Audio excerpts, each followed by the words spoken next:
मन आणि वाणी यांच्या मध्यवर्ती एक अथांग अंतर आहे, जिथे अर्थ जन्म घेतो पण शब्द होण्याआधीच मौनाच्या गर्भात विरतो. त्या न बोलल्या अवकाशात एक सूक्ष्म सृष्टी नांदते, दिसणाऱ्या जगाची छाया पण अनुभूतीने अलौकिक, स्पर्शास न सापडणारी. दिवसाच्या प्रकाशात ती सृष्टी स्वतःला आकुंचित करते, संयमाच्या मर्यादेत स्वतःला बांधते, रात्रीच्या अंधकारात मात्र विस्कटते, मौनाचे सारे धागे तोडून अमर्याद पसरते. इथे नाही दिशा दाखवणारा मार्गदर्शक, नाही अंधार चिरणारी ज्योत, नाही आश्वासनाचा स्पर्श, नाही संगतीचा आधार. इथे आहेत विचारांचे अति भारावलेले मेघ, अर्थ न उलगडता कोसळणारे. इथे आहेत संशयाची दाट अरण्ये, ज्यातून मार्ग शोधताना स्वतःचीच ओळख विरते. इथे प्रत्येक प्रश्न माझ्याच अस्तित्वाला छेद देतो आणि मीच माझ्या आकांक्षांना बंधनात अडकवतो.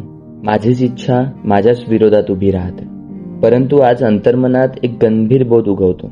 या क्षणांना जपायचं असेल, या संशयाच्या भयावर विजय मिळवायचा असेल, या विचारांच्या अंधारातून स्वतःला मुक्त करायचं असेल, तर मन आणि वाणी यांतील ही दरी, ही मौनाची सीमा मलाच ओलांडावी लागेल. कारण जेव्हा मन वाणीमध्ये उतरते तेव्हा शब्दाला आत्मा मिळतो आणि मौनालाही पूर्णत्व लागतो.